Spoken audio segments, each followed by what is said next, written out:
নমস্কার বন্ধুরা, mix fusion সোমার পাকশালায় আপনাদের সবাইকে স্বাগত। আজকে আমি আবারও আপনাদের সাথে হাজির হয়েছি আরেকটি রেসিপি নিয়ে। পাতুরি সাধারণত আমরা পাতার মধ্যে দিয়েই করে থাকি, সেই জন্যই এর নাম পাতুরি। কিন্তু আজকে আমি এই ছানার পাতুরি পাতা ছাড়াই আপনাদের সাথে শেয়ার করব কিভাবে রান্না করবেন খুব সহজে এবং খুব তাড়াতাড়ি। তো চলুন, এই ছানার পাতুরি বানানোর জন্য প্রথম যে মেন উপকরণ, সেই উপকরণ হচ্ছে ছানা। আমি এর আগেও কিন্তু ছানার পাতুরি কলা পাতার মধ্যে কিভাবে বানাতে হয় সেই রেসিপিটি আগেই দিয়ে দিয়েছি। আজকে আমি কলা পাতা ছাড়া বা যে কোনো পাতা ছাড়াই এই পাতুরিটি বানাচ্ছি। তো এর জন্য দেখুন, ছানাটা জল ঝরিয়ে নিয়েছি, দিয়ে একটা বাটির মধ্যে নিয়ে ছানাটাকে একটু হাত দিয়ে ভালোভাবে ম্যাশ করে নেব, যাতে ছানাটা একটু ভালোভাবে স্মুথ হয়ে যায়।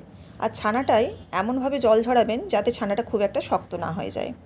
অতিরিক্ত জল ঝরালে ছানাটায় শক্ত হয়ে যাবে। এদিকে একটা পাতুরির মশলা বানিয়ে নিচ্ছি। সাদা সর্ষে, কালো সর্ষে 1 চামচ করে নিয়েছি, আর এখানে পোস্ত 1 চামচ, আর কাঁচা লঙ্কাটা আপনারা আপনাদের পরিমাণ মতো দেবেন। আমি এখানে বেশ কিছু কাঁচা লঙ্কা দিলাম, আর উপর থেকে নারকেল দিয়ে দিচ্ছি। নারকেলটা দেওয়ার পর এবার এটাকে খুব মিহি করে আমি পেস্ট বানিয়ে নেব। পেস্ট রেডি হয়ে গেল। এবার এদিকে আমি একটা কড়াই বসিয়ে দিয়েছি। কড়াইয়ের মধ্যে সর্ষের তেল দিয়ে দিচ্ছি 2 চামচের মতো। এই রান্নাটা কিন্তু সর্ষের তেলেই করতে হবে, কারণ পাতুরি সর্ষের তেলেই কিন্তু খুব ভালো টেস্ট আসে। সাদা তেল দিলে কিন্তু সেরকম ফ্লেভার পাবেন না। এবার তেলটা ঠান্ডা বা গরম যে কোনো অবস্থাতেই এই ছানাটা দিয়ে দিতে হবে। মেখে রাখা ছানাটা দিয়ে দিলাম। দিয়ে এবার যে সর্ষে, পোস্ত, কাঁচা লঙ্কা, নারকেল বেটেছিলাম সেটাও দিয়ে দিলাম।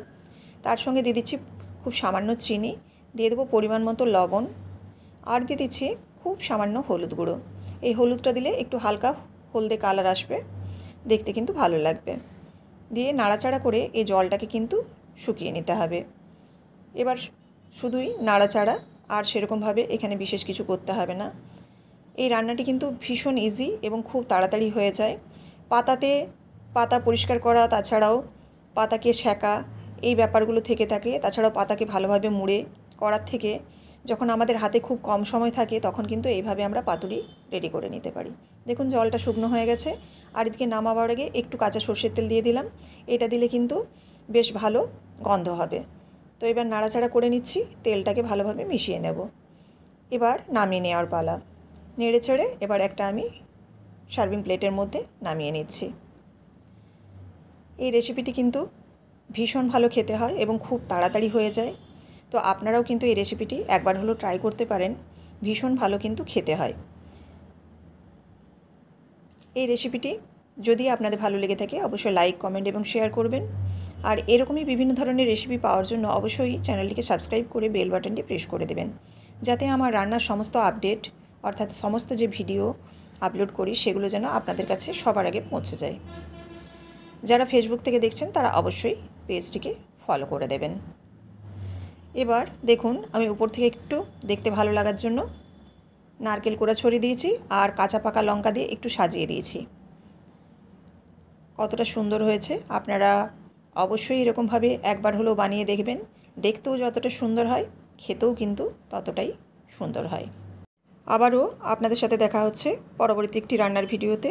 সবাই ভালো থাকবেন, ধন্যবাদ।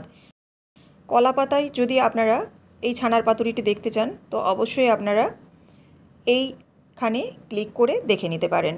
পুরো রেসিপিটি আপনারা পেয়ে যাবেন।